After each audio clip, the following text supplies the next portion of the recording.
Welcome. Today we're going to be talking about Chapter 14, which is Social Psychology. Really interesting chapter. It's the only chapter in the book, really, that talks about psychology of the group. The other chapters more talk about psychology of the individual, but this chapter talks about psychology of the group and many different aspects of that, like why are we attracted to one another, and how do we form our attitudes, and why do we conform to one another, and why are we aggressive sometimes, or altruistic for that matter, or why do we obey authority figures, and so on. And so there's a lot of interesting topics in that chapter on social psychology.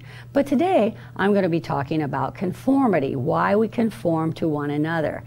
And in fact, a lot of times people think about conformity as being a bad thing, you know, a bunch of conformists all going in the same direction. But in fact, conformity has real purpose. I mean, it's really actually useful. You wouldn't want a bunch of people on a one-way street deciding to go the other direction. I mean, we need conformity. But sometimes we conform even when we shouldn't. Sometimes we conform even when it's bad. And let me talk about conformity just for a minute. When there's just you and me, we can disagree and that's just fine. But as more and more people all begin to agree with one another, as there's 3 people, 4 people, 5 people, and they all say the same thing, it gets to be very difficult for a person to stand up and say, I think you're all wrong. Because you think, who am I to say that I know more than that entire group? And so most of the time people tend to conform. There's a lot of strong pressure to conform, in fact.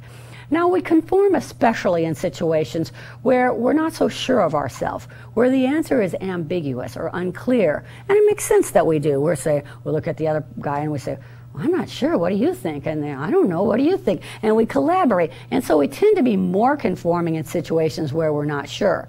But even in situations where the answer is as clear as the nose on our face, we still do tend to conform. And one very famous study, it was called Ash's study, showed that to be true. In fact, he brought in a bunch of people and told all of them, I want you to give the wrong answer. I'm going to hold up this card with 3 lines on it, a long line, a medium line, a little short line, and then I'm going to hold up another line, another card with just this little short line on, and I'm going to say, look at this card and look over there and see which one most closely matches.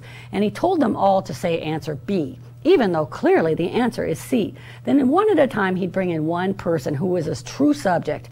And so he'd have everyone else go first before the true subject. And he'd say, look at these 2 cards, which one's right? And they'd go B, and you'd see the subject be surprised. And the next one, B, B, B. And by the time you got to the last subject, almost all of them, at least the largest majority of them, gave the wrong answer. They also said B. And when you said, well, why did you give that answer? It was clearly wrong. Many of them said, well, I thought it was right. Others said, the reason I would probably give, if I had given that reason, it's like, well, after I heard that many people, miss something so simple, I started to question myself, saying, didn't I hear the question right? What am I missing here? And then other people said they knew the answer was wrong, but they just went along because they didn't want to be a deviant. They didn't want to be different than the group. The biggest example of conformity that I know is this phenomenon called groupthink. It's in your book, and I've been teaching about it for 20 years, so don't think I'm making any political statements today, because I'm not. But anyway, groupthink is a very interesting phenomenon. Whenever a group feels threatened from the outside, it could be a business being threatened by a competitor, it could be a high school football team being threatened by an opposing team that wants to beat you on homecoming night, or it could be something even bigger. The biggest example of groupthink I can think of is war. When a country is threatened with war. When a country is threatened with war, you definitely see the groupthink principles come out. As a matter of fact, it doesn't matter, any war, pick your war, you see the same thing. Let's say that a war has just broken out. Here's some of the principles of groupthink. A war has just broken out, and you're at a small coffee house. Before that war broke out, you could argue politics all day long, and everybody express your opinions, even loudly. It didn't matter. We could argue all day. But once the war has broken out, if you speak in a contrary fashion, and we've decided to go to war, and you say, I'm not sure we're doing the right thing, people get mad. They get mad. They say, what are you doing speaking out at a time like this? This is no time to rock the boat. This is a time when we need to stick together. And in fact, it's true that there's power in unity, so it's not all bad, but there certainly are some bad aspects to it as well. Because what happens when they continually punish anyone who has an opposing voice, pretty soon everyone who has an opposing voice is quiet. And that's suppression of freedom of speech, right? And then when that happens, there begins to be this illusion that it's unanimous, that we all agree that this is the right thing to do. And so after we have this unanimous feeling that it's all the right thing to do, we start feeling pretty righteous. Propaganda's everywhere. We're all promoting the cause, you know, and that sort of thing. You don't hear any contrary voices. And there begins to be not only the illusion of unanimity, big word, funny word, but there also is the illusion of rightness. In every war, pick your side. You would not send your sons and daughters off to die on a bloody battlefield if you didn't believe what you were doing was right, righteous, even godly. And so there's this illusion of rightness in any war, no matter what side you're on.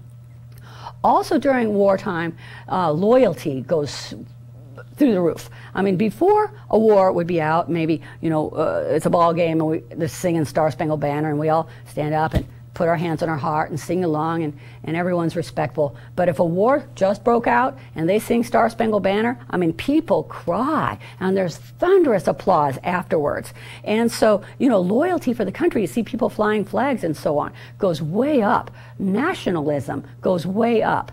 And nationalism, pride in your country, is a good thing. Don't get me wrong, I believe it's a good thing to an extent.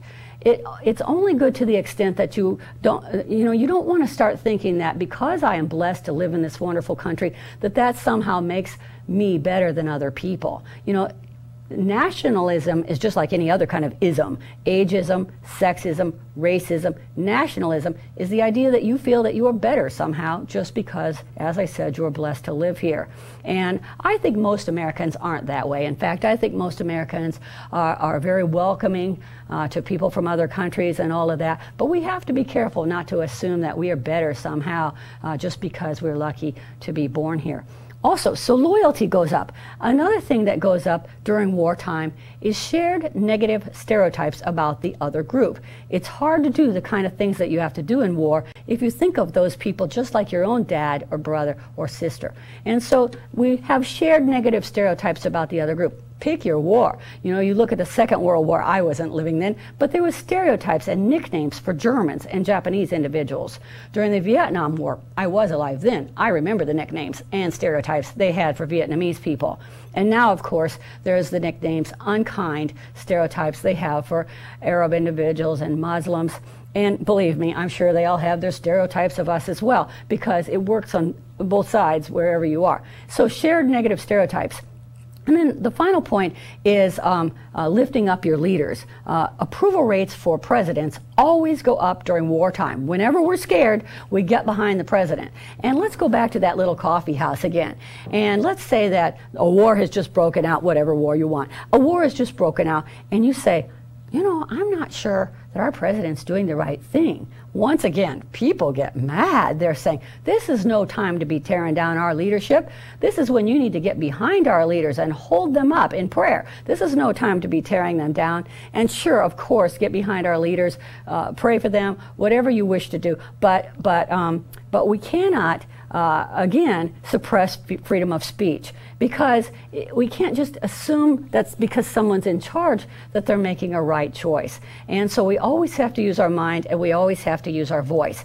And your book talks a lot about groupthink and also ways to avoid groupthink so we don't fall into some dangerous traps. They mentioned President Kennedy after the Bay of Pigs over there in Cuba and that whole disaster, and he said, one question I have, why is it that smart people get together and do dumb things?